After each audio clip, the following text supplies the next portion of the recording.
After a decade of being child-free, Daniel Johnson cheated. The other woman stood before me with a prominent baby bump, sneering, "If you refuse to have children, get out of the way."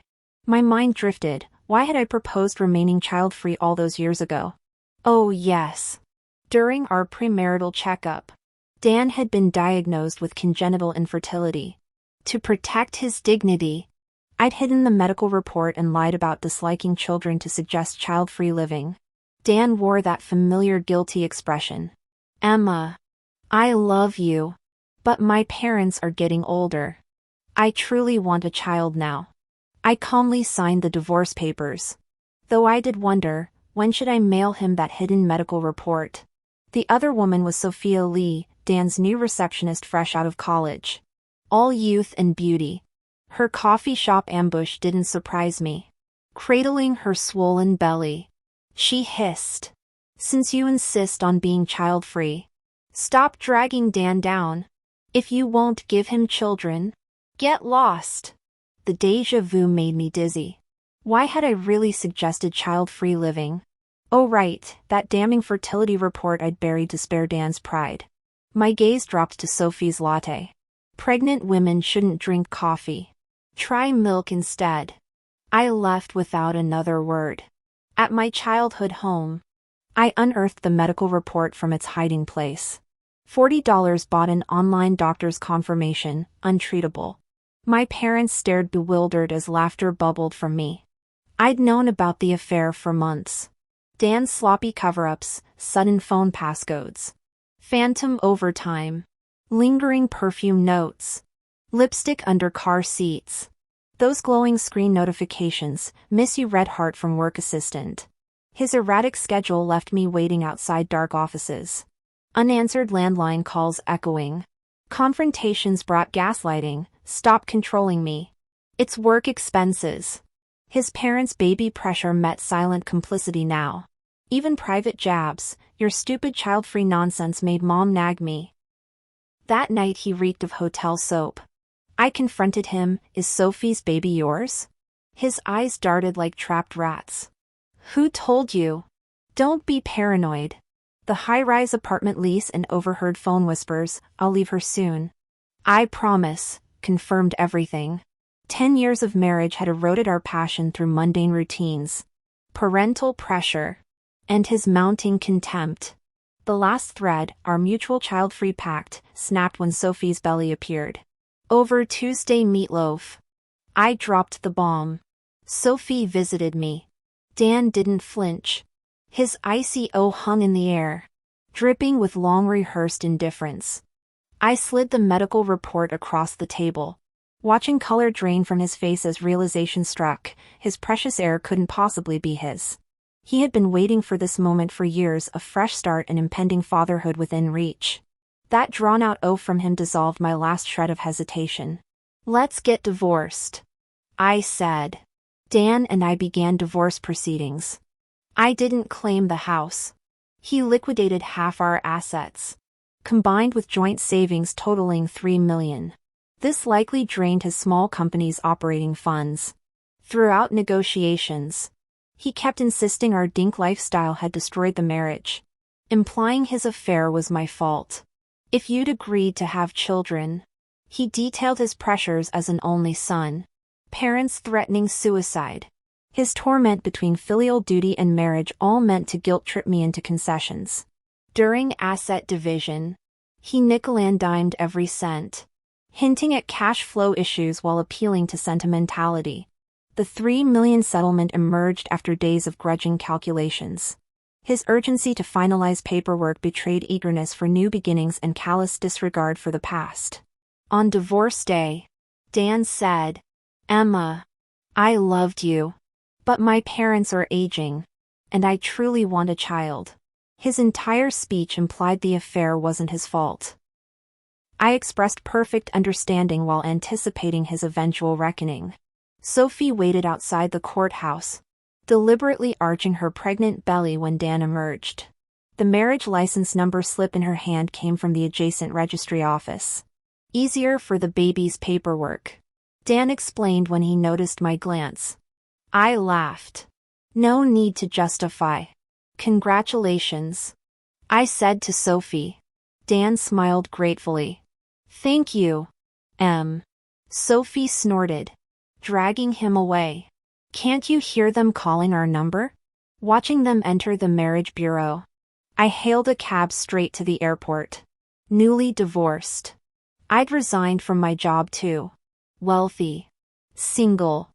I deserved some adventure. Croatia welcomed me like a long-awaited lover. Wandering Dubrovnik's ancient walls. Sea breeze tangling my hair. The flavors of Savapi and Rakija dissolving memories of Dan. At a tavern. Tipsy from DINK wine. I flirted outrageously with several men before chickening out at the last moment. Stumbling through lamplit alleys toward my rental. Muffled sobs halted me. A man sat crumpled on stone steps. Wedding band glinting under streetlights. Drunk brave. I blurted. Wife cheated. Why cry over that? I slapped his shoulder. My husband screwed around. Do you see me bawling? He glared through tears. My wife didn't cheat. Turned out Nate was mourning his late wife from our hometown. Their planned adoption collapsed when a common cold triggered her fatal heart attack during this trip meant for 3. I shared my story. Nate said, "You should have told him. Might have changed everything." Maybe. I admitted. But I wanted love. Not guilt-induced obligation. The Rakija-inspired idea struck at 2 a.m. Marry me? 3 months later. Back home with twins in my belly. I watched Dan's face crumple outside the maternity ward. His new wife's shrill voice carried, how could she get pregnant right after divorce? Was she cheating too? Nate arrived then. Our Croatian marriage certificate in hand. Congratulations, Mrs. Schultz, he said, kissing my forehead. To Dan, gestational surrogacy via IVF. The embryos were created years before we met. Dan's complexion turned sheet white. You could have children all along? I adjusted Joy's blanket. Uterine fibroids removed last year. But by then, you'd already knocked up your assistant. Nate's arm tightened around me. Shall we introduce the twins? Meet Jade and Liam Schultz. As we walked away, Sophie's hysterical shriek echoed, you said she was barren. You promised me your parents' inheritance.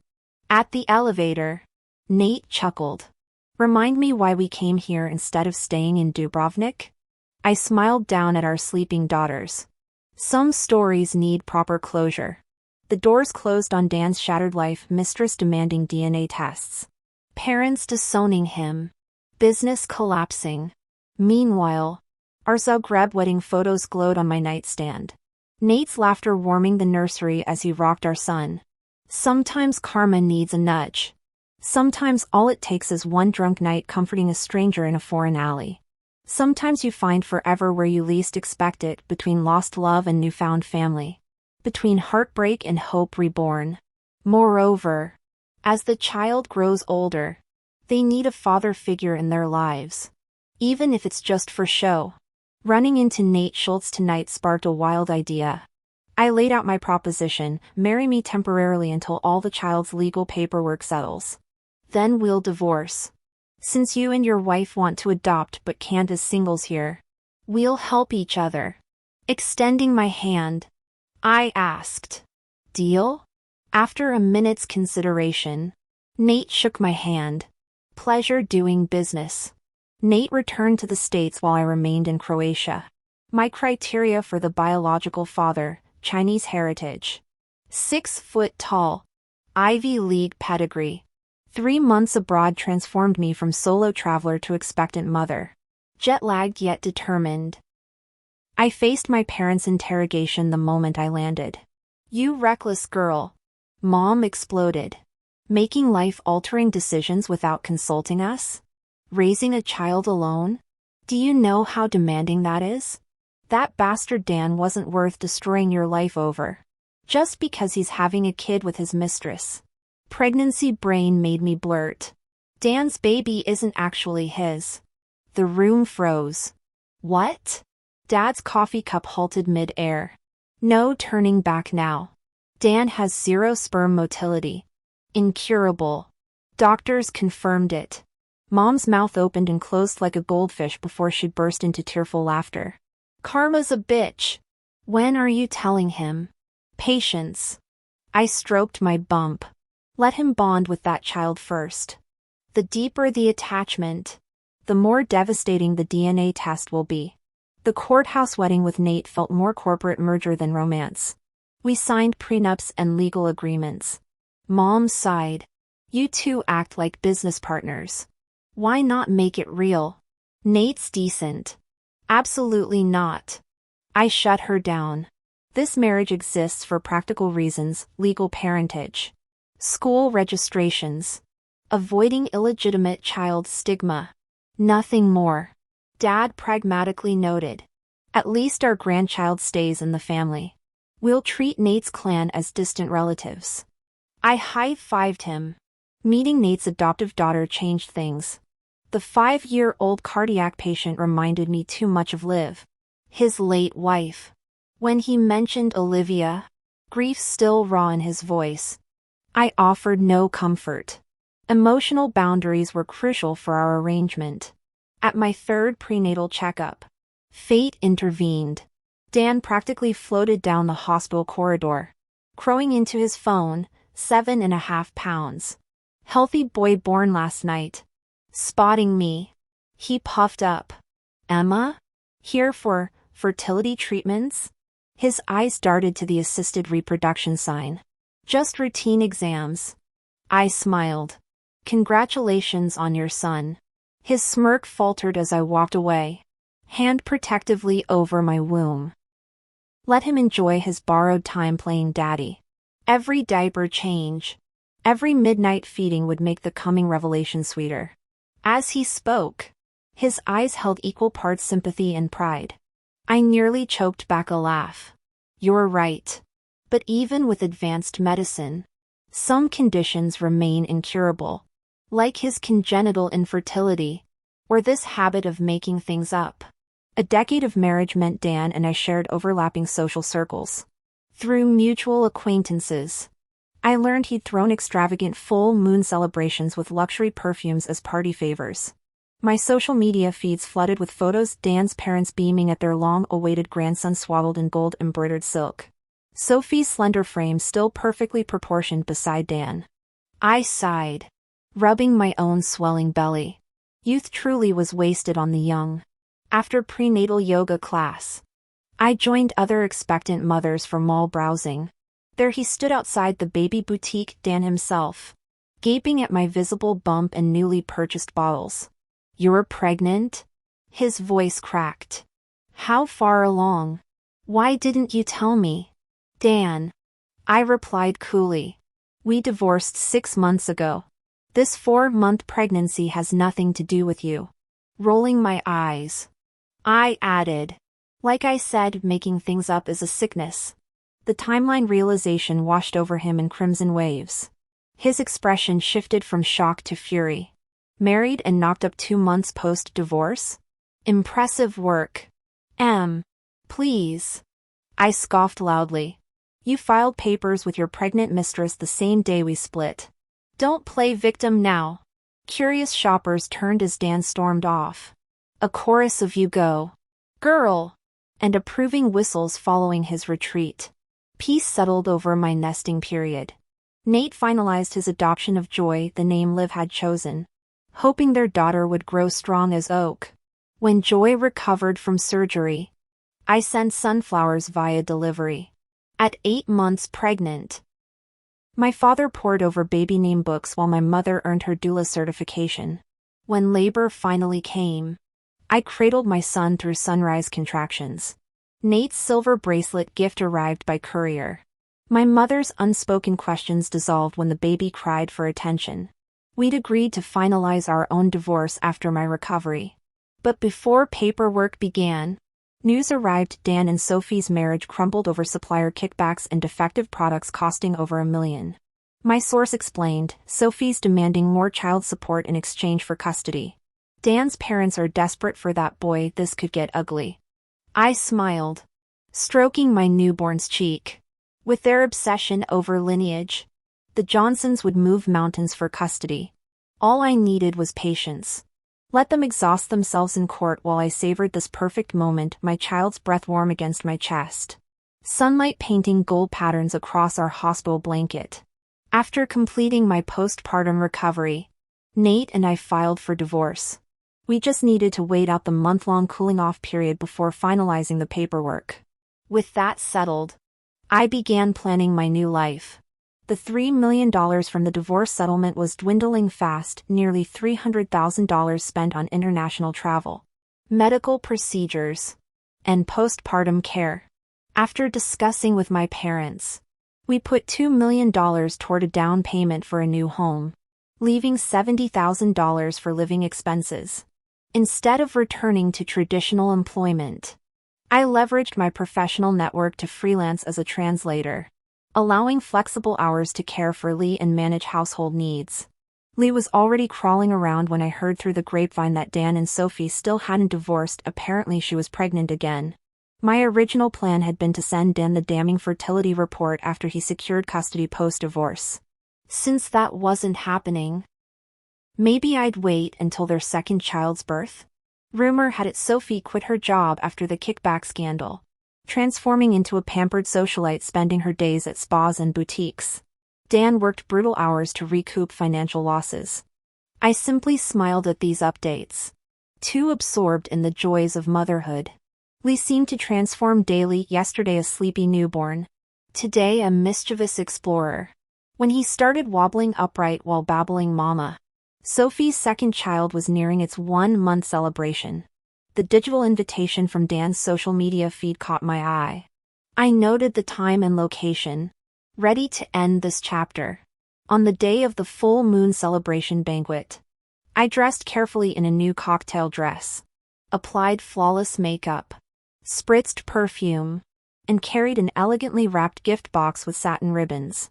The banquet hall glittered under crystal chandeliers as I arrived during family photos. Dan held their firstborn while Sophie cradled the newborn. Familiar faces in the crowd shifted uncomfortably at my entrance. Dan glowed under the lights like some saintly figure, gently bouncing the adorable toddler whose photos constantly flooded his feed. When he noticed me watching the child, he defensively turned the baby away. I chuckled.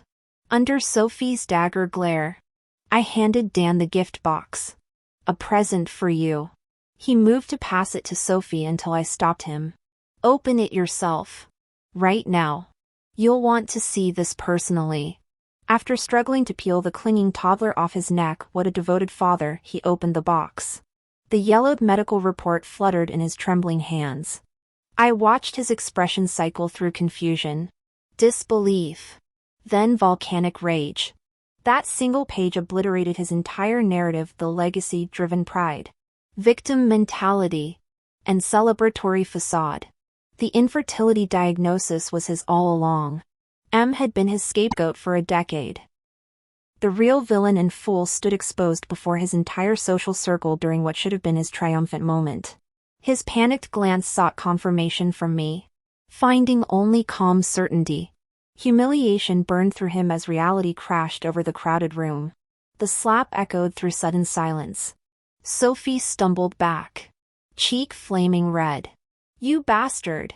she screamed, thrusting the infant at a bystander before launching herself at Dan.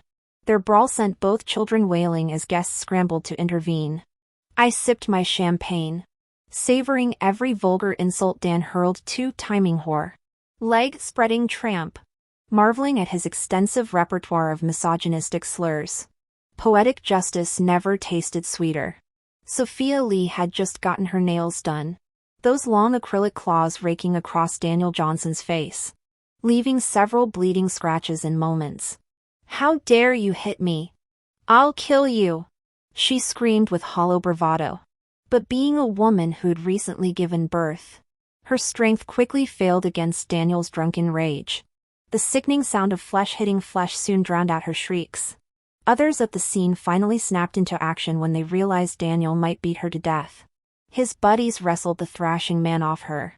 Even restrained, Daniel kept kicking at Sophia's crumpled form, obscenities pouring from his split lips like sewage. I picked up the crumpled paternity report from the floor, brushing off concrete dust before smoothing its creases.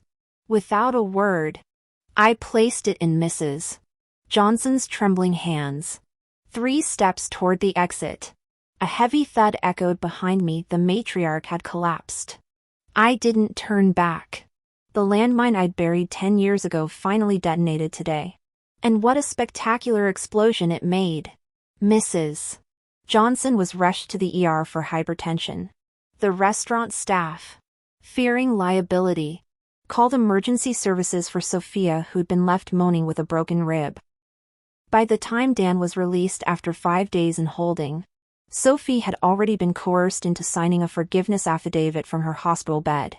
Just 5 days? My mother slammed her teacup down. He broke her bones. That's aggravated assault. I shrugged. What did you expect?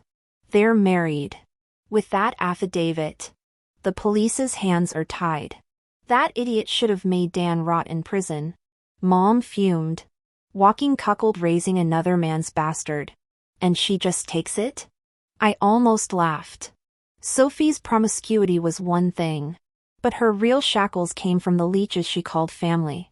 The private investigator's report painted a bleak picture: a technical school graduate whose parents only paid tuition, forcing her to trade sexual favors for living expenses. After landing a receptionist job at Johnson & Company, she'd set her sights on the boss. Even now, her family still milked her dry, demanding kickbacks for their son's apartment. This forgiveness letter? Another family mandate. Dan wasn't faring better either. The scandal spread like wildfire, the impotent cuckold-raising bastards. Multiple acquaintances had reached out to me for gossip. So when I found him lurking outside my building reeking of whiskey and defeat, I wasn't surprised. His bloodshot eyes glared from shadowed sockets. Stubble covered his sagging jowls. Shirt wrinkled like he'd slept in dumpsters. You cold-hearted bitch. He lunged closer, reeking of decayed ambitions. You knew those weren't my kids. Why didn't you tell me? Spittle flew from chapped lips. Were you already spreading legs for your current man? Was fucking him worth destroying me? His cracked laughter echoed through the parking garage. 12 years. 12 years and you just watched me play daddy to those bastards. Did it get you wet? Watching me humiliate myself? Every accusation was a masterclass in projection. My silence became the original sin absolving his affairs. If only you'd given me children, he slurred, rewriting history to erase his neglect, emotional abandonment, and the secretary he'd bedded in our marital home. I stepped back as he wobbled, a broken man reconstructing reality where I was the villainous mastermind rather than his discarded wife. His tirade wasn't about truth, just a drowning man trying to drag me under his shame. The punchline? His own infidelity had burned every bridge of communication, leaving only mutually assured destruction. The countless chances he lamented? Sealed shut the night I found another woman's lipstick on his collar. Some bombs aren't meant to be defused, just detonated. Then I calmly asked him, Daniel Johnson, shouldn't I be happy? You were the one who cheated. Isn't it fair for me to get back at you? When it comes to revenge, you go for the jugular. What gives you the right to confront me here? You should be figuring out how to handle your 2 precious sons instead. The sarcastic remarks hit him like slaps, especially when I emphasized precious sons. His face twisted in pain. This is all your fault. You hid this from me for 10 years. He tried shifting blame. Emma Luther, you should have told me from the beginning. Then we wouldn't have ended up like this. I shook my head. Nothing would have changed. Dan, if I'd told you back then, we'd still get married. But you'd never admit your infertility to save face. He stiffened at the truth. I loved you, so I protected you. We'd still tell people we chose to be child-free. Yet your parents would keep pressuring us. At first, you'd stand by me out of guilt. Then you'd grow numb, leaving me alone to face their demands. Eventually, you'd dismiss it as just words and escape reality. That's not true, he protested. If I'd known earlier, we could have done IVF like you did now. No one would have known. But you would have known. I cut him off. You'd resent this child not being biologically yours. You'd see me as tainted. The resentment would fester until you cheated anyway. My voice stayed steady. No matter the scenario, your infidelity was inevitable. I smirked bitterly. Face it, Dan, you're a spineless coward. The insult made his eyes bloodshot. Emma, I'll make you pay for this. His threat meant nothing. The Sophia Lee scandal alone would bury him. These days, he could only rage impotently. Meanwhile, I'd discovered Nathan Schultz's security company when signing our contract. I'd secretly retained his services at half price, though the savings went straight to hiring Manhattan's top divorce attorney for Sophia. Sophia Lee had just given birth 8 weeks prior. Since Dan couldn't file for divorce during her breastfeeding period under New York law, he had to settle through mediation or sue. Sophia refused to budge. When the court date arrived, my expensive lawyer earned every penny. Despite the paternity issue, my client and Mr. Johnson shared genuine affection. He argued. Their workplace affair proved they're soulmates. Mrs.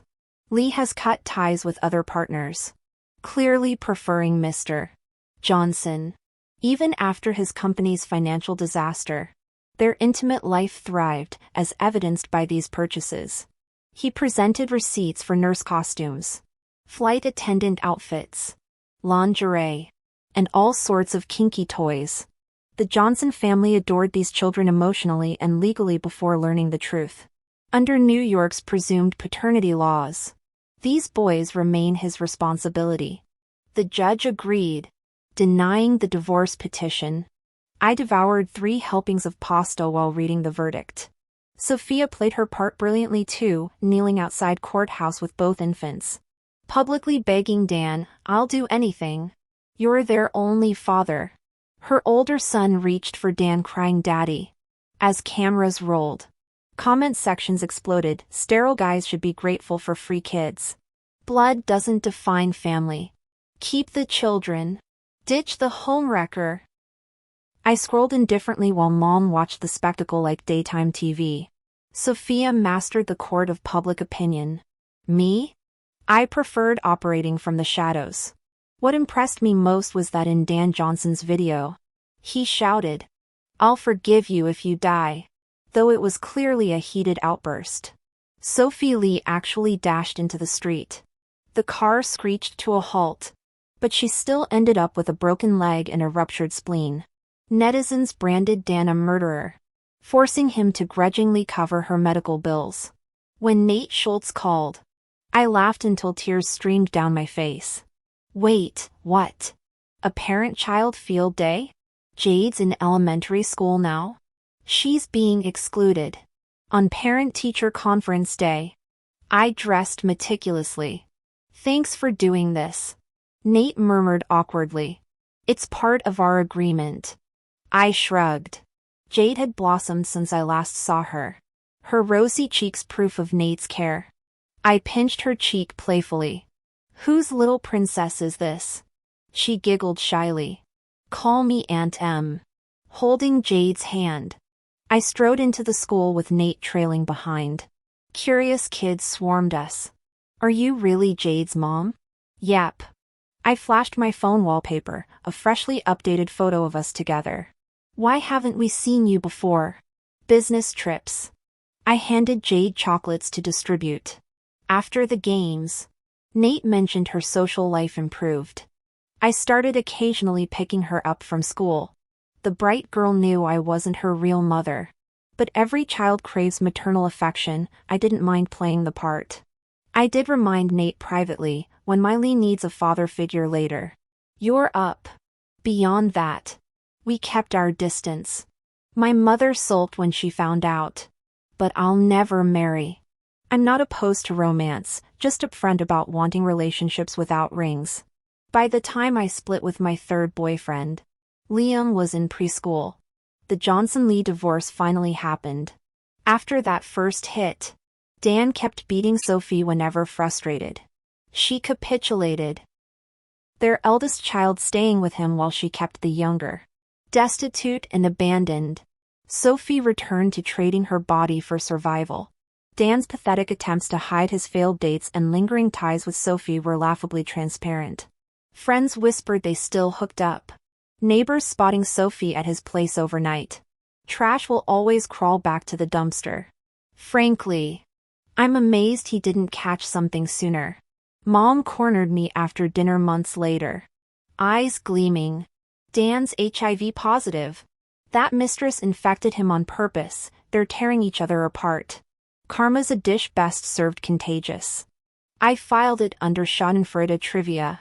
With Liam in elementary school, I translated a foreign novel that unexpectedly blew up. Publishers flocked as my schedule filled with fulfilling work. Eventually, I opened my own studio. Life brimming with purpose. The Schultzes became occasional background characters, their drama fading to white noise. Emma and I have maintained a friendly relationship over the years. Neither too close nor distant. When Jade entered her teenage years, we started connecting more frequently. I helped her pick out bras and taught her how to manage menstrual cycles. My parents also adored Jade, often inviting her to our house. After Liam grew older and developed passion for martial arts, Nate took him to tour the company facilities and even introduced him to a mentor. This experience reinforced my belief that both parents play irreplaceable roles in a child's development. I feel grateful witnessing both Lee and Jade grow into healthy, happy adults. They eventually learned about their family origins. But rather than dwelling on it, they've become increasingly close, almost like biological siblings. Sometimes I marvel at how strangely fate connects people.